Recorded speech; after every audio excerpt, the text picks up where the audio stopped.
অসম আৰু অসমীয়াৰ কাৰণে চূড়ান্ত ট্ৰেজেডি এয়াই যে আজিলৈকে দিল্লীৰ চকুলৈ চাই কথা ক'ব পৰা এগৰাকী নেতা জন্ম নহ'ল। নিজৰ প্ৰাপ্য আজৰি আনিব পৰা এগৰাকী অসমীয়া ৰাজনৈতিক নেতাৰ জন্ম নোহোৱাটোৱে বৰ্তমান সময়ৰ আটাইতকৈ চূড়ান্ত দুৰ্ভাগ্যজনক ঘটনা। এইকাৰণে কৈছোঁ, এই বান বিধ্বস্ত সময়ত এতিয়ালৈকে দিল্লীৰ চৰকাৰে কোনো ধৰণৰ অতিৰিক্ত সাহায্য প্ৰদান কৰা নাই। অসমৰ পৰা কেৱল নিয়েই আছে। অসমৰ সম্পদ ৰাষ্ট্ৰীয় সম্পদ, অথচ অসমৰ দুৰ্যোগ ৰাষ্ট্ৰীয় দুৰ্যোগ হিচাপে গণ্য নকৰে কেন্দ্ৰীয় চৰকাৰে। মন কৰক, উজনিৰ যি বিধ্বস্ত ৰূপ, যি মহাপ্ৰলয়, তাৰ পিছত কেন্দ্ৰীয় চৰকাৰে অসমে পাবলগীয়া ধনৰ কিছু শতাংশহে মুকলি কৰি দিছে। SDRFৰ আগতীয়া ধন হিচাপে 379 কোটি 35 লাখ টকা মুকলি কৰি দিছে।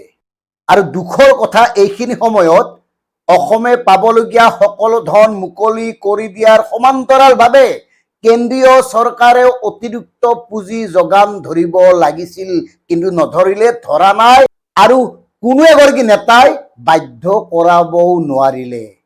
আৰু মন কৰক, এই যে দুৰ্যোগ প্ৰশমনৰ টকাখিনি মোকলাই দিলে আংশিক, অকল অসমক নহয়, ভাৰতবৰ্ষৰ প্ৰায় 7খন ৰাজ্যক এনেকৈ কেইহাজাৰমান কোটি মোকলাই দিছে। আৰু গুৰুত্বপূৰ্ণ কথাটো হ'ল, গুজৰাট, মহাৰাষ্ট্ৰ আৰু উৰিষ্যাই অসমতকৈ বেছি পালে, অথচ সেই 3খন ৰাজ্যত অসমতকৈ বানপানীত ইমান মানুহ মৰা নাই, ইমান দুৰ্যোগ অহা নাই। তাৰ পিছতো তেওঁলোকক দিলে 500 কোটি আৰু অসমক দিলে 379.35 কোটি। সেয়ে কৈছো, এয়া আমাৰ চূড়ান্ত ট্ৰেজেডি। ভাবিছিলো মাননীয় মুখ্যমন্ত্ৰী ডক্টৰ হিমন্ত বিশ্ব শৰ্মা ডাঙৰীয়াই বাধ্য কৰাব, অসমৰ কাৰণে অতিৰিক্ত পুঁজি প্ৰদান কৰিবলৈ বাধ্য কৰাব, তেওঁ আজৰি আনিব, সেই দক্ষতা, সেই সক্ষমতা তেওঁৰ আছিল। কিন্তু কি কাৰণত তেওঁ দিল্লীৰ ওচৰত এনেকৈ আঁঠু কাঢ়ি দিছে, সেয়াও কিন্তু ৰহস্যৰ কথা। এইখিনি সময়ত যদি নিদিয়ে, কেতিয়া দিব? আৰু মন কৰক, অসমৰ এই সময়ত ৰাজ্যক বাদ দিও ভাৰতবৰ্ষৰ বিভিন্ন ৰাজ্যৰ পৰা সাহায্য প্ৰদান কৰিবলৈ একাংশ লোক আহিছে, স্বেচ্ছাসেৱী সংগঠন আগবাঢ়ি আহিছে, বলিউডৰ একাধিক অভিনেতা আহিছে, তেওঁলোকে সাহায্য প্ৰদান কৰিছে, আনকি বিদেশৰ পৰাও সাহায্য প্ৰেৰণ কৰা হৈছে। কিন্তু এতিয়ালৈকে আমাৰ সন্মানীয় কেন্দ্ৰীয় চৰকাৰৰ কোনো এগৰাকী মন্ত্ৰী অহাৰ সময় পোৱা নাই। কিয়?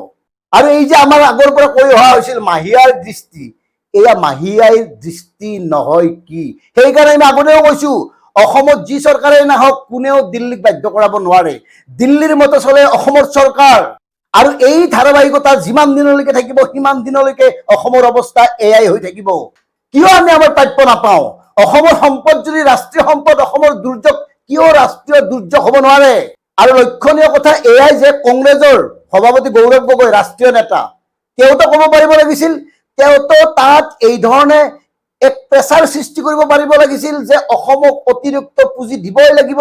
যদি অখিল গগৈ ডাঙৰীয়াই শিৱসাগৰৰ বাবে, চৰাইদেউৰ বাবে, নাজিৰাৰ বাবে এককালীন 10 লাখ টকাৰ সাহায্য বিচৰাৰ নামত মুখ্যমন্ত্ৰীৰ টেবুলত গৈ তাণ্ডৱ নৃত্য নাচিম বুলি ক'ব পাৰে, এই কথাটো দিল্লীত কিয় এগৰাকী প্ৰতিনিধিয়ে ক'ব পৰা নাই? কিয় তেওঁলোকে দিল্লীত এই ধৰণে আঁঠু কাঢ়ি বহিছে?